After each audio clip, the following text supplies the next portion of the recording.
Have you ever wondered what happened between the cave-dwelling mammoth hunters and the first farmers? It wasn't an overnight switch. There was a fascinating in-between time, a bridge connecting two worlds known as the Mesolithic Age, or the Middle Stone Age. This incredible period starting around 10,000 BCE is one of the most dynamic chapters in human history, and it's all about one thing: adaptation. Imagine a world just emerging from the deep freeze of the last ice age.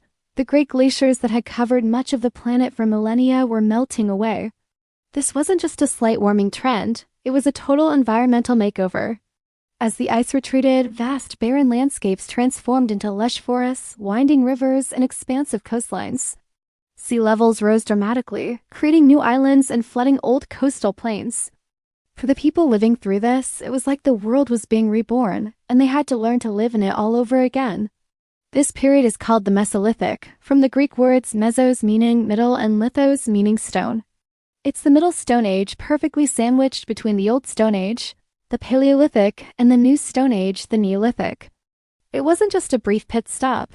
This era was a crucial training ground where humans honed the skills that would eventually lead to civilization as we know it. The big, lumbering megafauna like woolly mammoths and giant deer were disappearing, replaced by smaller, quicker animals like red deer, roe deer, wild boar, and aurochs. The old hunting strategies just wouldn't cut it anymore. It was time for a major upgrade in technology and thinking. So how did our ancestors cope? They got smart, really smart. The hallmark of Mesolithic technology is the microlith. Think tiny, incredibly sharp, geometric pieces of flint, some no bigger than your fingernail. These weren't tools on their own. Instead, they were like prehistoric Lego pieces, designed to be fitted into handles made of wood, bone, or antler. By arranging these tiny blades in a row, people could create brutally effective composite tools. Imagine a sharp, serrated sickle blade for harvesting wild grasses, or a row of barbs on an arrow or a harpoon. This was precision engineering, Stone Age style. This new toolkit was a game changer. The most significant invention of this era was arguably the bow and arrow. For the first time, hunters could take down prey from a safe distance with deadly accuracy. This was perfect for hunting the fast-moving animals of the new forests. No more getting dangerously close to a wild boar with just a spear. The bow and arrow revolutionized hunting, making it more efficient and less risky. It was the sniper rifle of the Mesolithic world, but it wasn't just about hunting on land. As the coastlines and rivers swelled with life, Mesolithic people became expert fishermen and fowlers. We find beautifully crafted fish hooks made of bone, and elaborate fish traps or weirs built in rivers to catch huge amounts of fish like salmon and eel. They built dugout canoes, some of the earliest boats we know of, allowing them to explore coastal waters, reach offshore islands, and hunt for sea mammals.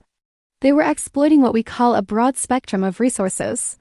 They weren't just relying on one or two main food sources anymore. Their diet was incredibly varied: fish, shellfish, birds, eggs, nuts, berries, roots, and wild grains. They were opportunistic and flexible, a strategy that ensured their survival in a rapidly changing world. This new lifestyle also changed how people lived together. While many groups were still nomadic, following the seasons and the herds, something new began to emerge: semi-permanent settlements. In places with an abundance of reliable food, like a rich coastline or a river teeming with fish, people started to stay put for longer. They weren't building cities yet, but they were constructing more substantial shelters, creating seasonal base camps that they would return to year after year. We find evidence of post holes for wooden huts, hearths for warmth and cooking, and large accumulations of waste, called minins, packed with shells and animal bones. These shell minins are like ancient garbage dumps, and they are treasure troves for archaeologists, giving us a detailed menu of what our ancestors were eating. One of the most famous Mesolithic sites is Starkar in England. Here, archaeologists uncovered a platform of wood on the edge of an ancient lake. They found incredible artifacts, including antler frontlets. These were deer skulls with the antlers still attached, which had been modified to be worn as headdresses. Were they for hunting camouflage, or were they used in shamanic rituals? We may never know for sure, but they give us a tantalizing glimpse into the spiritual and cultural life of Mesolithic people. They weren't just surviving. They had a rich inner world, a complex society with beliefs and ceremonies. We also see the first signs of cemeteries, formal places where people buried their dead, sometimes with grave goods like tools or ornaments. This shows a growing sense of community, of place, and a deepening relationship with their ancestors and their land. The Mesolithic wasn't a dead end. It was the essential foundation for the next great leap forward. By learning to intensively manage and harvest wild plants and animals, people were gaining an incredibly detailed understanding of the natural world. They were learning about plant life cycles, animal behavior, and the rhythm of the seasons. This intimate knowledge was the crucial prerequisite for the agricultural revolution. They weren't quite farmers yet, but they were expert horticulturalists and gamekeepers, paving the way for the domestication of plants and animals that would define the Neolithic era. So the next time you think about human history, don't skip over the middle part. The Mesolithic Age was a time of incredible innovation, resilience, and change. It was the period where our ancestors stepped out of the shadow of the Ice Age and mastered their new world with ingenious, new tools and laid the social and intellectual groundwork for the rise of farming villages and eventually the complex civilizations we live in today. They were the great adapters, the bridge between two worlds, and their story is a powerful reminder of human ingenuity in the face of profound environmental change.